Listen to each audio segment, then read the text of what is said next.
Hi Taurus, welcome and this is your reading. Be open-minded po, hindi halos lahat makaka-resonate, kaya piliin nyo na lamang. And thank you nga po pala sa mga nag-subscribe at sa mga bumabalik. Welcome po tayo. Give me the message for Taurus. Ano yung mensahe para kay Taurus? Give me the message for Taurus. Ano yung mensahe para sa'yo? Meron ditong 10 of Pentacles, okay? Give me the message for Taurus.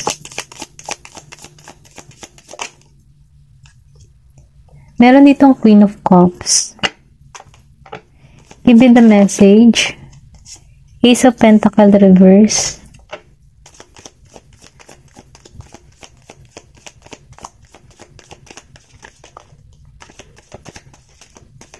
Give me the message for Taurus. Meron ditong Five of Cups, sorry. Reverse. Give me the message for Taurus. Meron ditong King of Cups reverse and the Temperance. Give me the message for Taurus.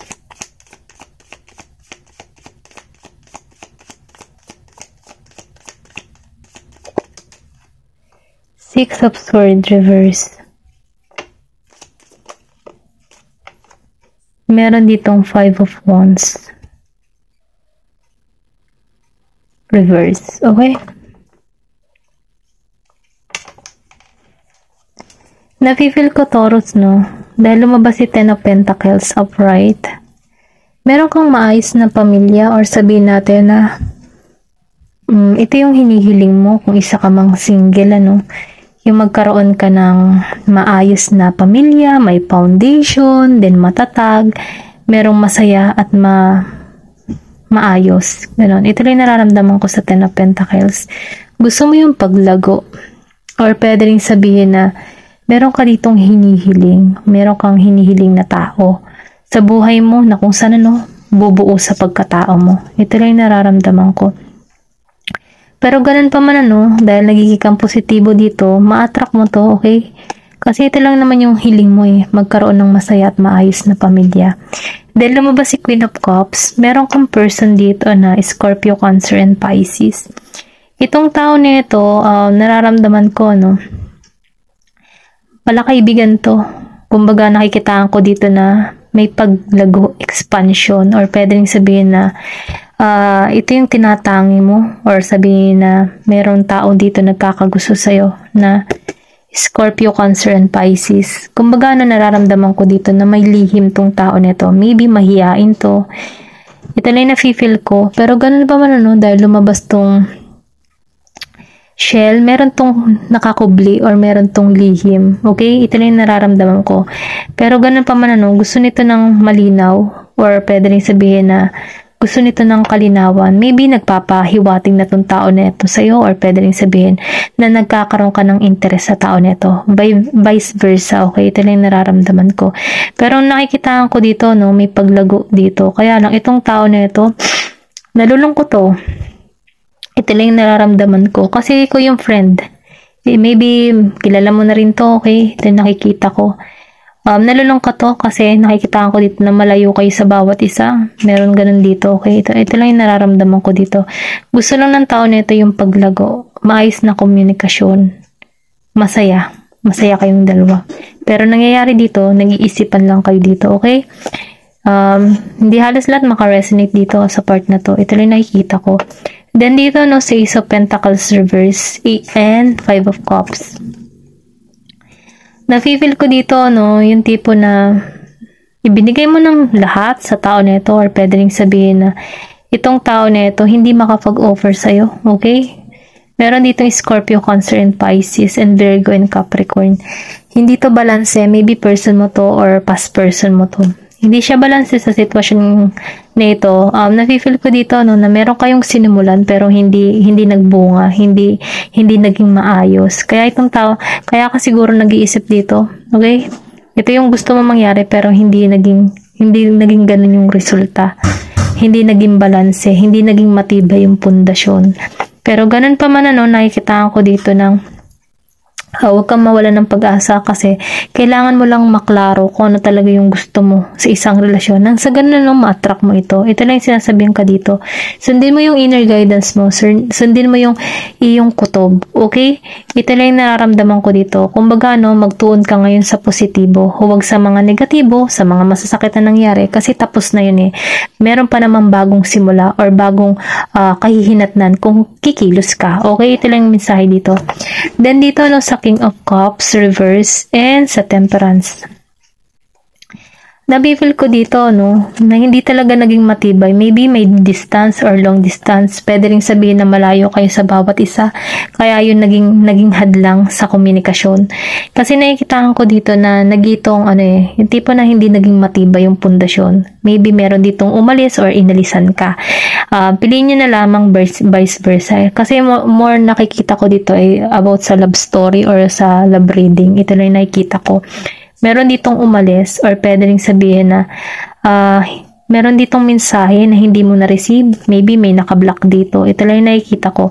Pero ganun pa man nakikita mo tong tao na ito na, alam mo yun, yung tipo na misteryosa or pwede rin sabihin nararamdaman mo tong tao na ito, yung pure, yung pagiging nitong malinis, yung nakikita mo to ng mabuti. Ito lang na-feel ko. Then nakikita ko dito renewal. Ito yung gusto mong marating or mangyari dito sa person na ito. Kasi nakikita mo siya ng malinis eh. Yung feeling home ka sa tao na ito. Meron ditong mensahe, may pararating or pwede rin sabihin na ikaw yung magmimensahe dito sa tao na ito. Okay? Ito lang yung nararamdaman ko. Then nakikita ko din dito, divinely guided to. Kumbaga, pinoprotektahan or sabihin natin na meron ditong tao or itong tao mo na ito, meron kang nakikita or nakukuha, meron ka dito nakikitang katangian na kung saan gusto mo siyang makasama. Okay? Hanggang sa pagtanda, gusto mo siyang makasama hanggang sa huli. Pero ganun pa man dahil nakikita ko ditong King of Cups reverse, meron ditong natapos or pwede rin sabihin na hindi naging maayos yung connection. Okay? Meron ditong inalisan. Then dito sa Six of Swords reverse and the Five of Wands, nararamdaman ko, meron ditong feeling loss or feeling natalo sa sitwasyon. Pero ganun pa man, nafe-feel ko dito, ito lang naman yung gusto mong mangyari, yung family, happy family. Pero nangyari dito, meron ditong sumuko na sa connection. Na kung saan, nakakaramdam ka dito ng hindi balanse or pwede rin sabihin, itong person na to, hindi nakakaramdam siya ng hindi balanse sa connection na to. Ito lang nakikita ko. Pwedeng ikaw to or pwede rin sabihin na yung person mo nakakaramdam ng ganito. Kasi ito lang naman yung gusto mong mangyari. Si Ten of Pentacles, masaya at maayos na pamilya. Pero may pangyayari dito na hindi naging maayos ang connection. Natapos. Ito lang yung nararamdaman ko. Okay? Tingnan natin kung ano yung gustong sabihin. Kung ano yung hidden. Okay? Kasi more on love reading to yung nafe-feel ko. Ano yung gustong sabihin ng person mo?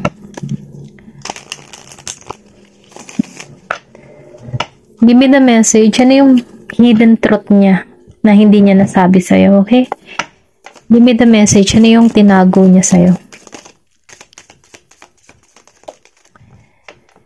I knew exactly what I was doing. So, alam niya yung kanyang ginagawa dito. Okay? Give me the message. Maybe napagbintangan mo to, pero nangyari dito, alam niyo yung kanyang ginagawa. Or meron kayong usapan na hindi kayo naging maayos, okay? Yung connection. Or meron kayong nagkasalitaan kayo ng hindi maganda or ano pa man dahil nakitaan ko dito na pinagtatanggol niya lang yung sarili niya, okay? Or pwede rin sabihin, ikaw ito. Meron ditong, I know that I crossed the line with you. So, meron ditong alam niya na meron siyang nabitawang salita or meron siyang pagkakamali sa'yo. Okay? Alam niya. Ito yung nafe-feel ko. Give me more information. Ano yung gusto sabihin ng person mo? I regret lying to you. Meron dito nagsinungaling. Okay? Nagsinungaling siya sa'yo na kung saan pinagsisisihan niya to. Okay? Or pwede rin sabihin ikaw to. Piliin nyo na lang vice versa. Ikaw nakakilala sa sarili mo. Then dito, sa it was my fault but I blame you. So, alam niya. Alam niya yung kasalanan niya. Pero sa'yo, kumbaga no, itong tao nito, nagkasala sa'yo, pero pinamukha niyang ikaw yung may kasalanan imbis na siya. Ganon yung energy nito. Give me more information. Ano yung gusto niya pang sabihin sa'yo?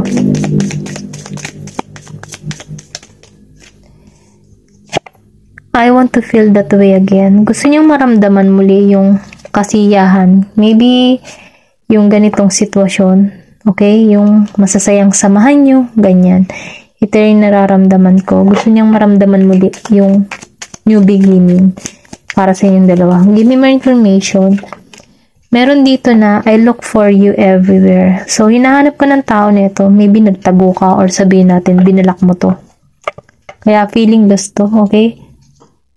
Hindi niya malaman yung kung nasaan ka. Meron ditong Gemini, Aquarius, and Libra, and Leo, and Sagittarius. Okay, ito na yung nakikita ko dito. Meron kang ganung person, and Virgo and Capricorn. Meron dito nagsisisi sa pagsisinungaling niya, hinahanap ka niya ngayon, gusto niyang maramdaman muli yung saya, nakapiling ka. I don't react when people mention you. Hindi siya nagre-react kapag ang tao ay mini-mention yung pangalan mo. Kumbaga kumbaga yung tao tinitingnan kong yung reaction mo, pero kapag binabanggit yung pangalan mo, hindi siya nagre-react. Parang dead ma lang, ganun. Give me more information.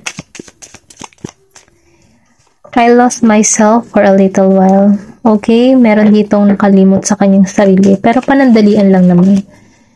I'm starting to understand our connection. Ngayon yung naunawaan yung connection yung dalawa. Give me more information. Meron dito na I am not available. Meron dito hindi available. Maybe ikaw o pwede rin siya. Okay, give me more information. Last. I want you. Gusto ka pa rin niya. Okay? Meron pa rin tong nararamdaman sa'yo. Okay? Ito lang nakikita ko. Hanggang dito na lamang po. Thank you for watching. Love and peace. Thank you for watching Glow and Peace.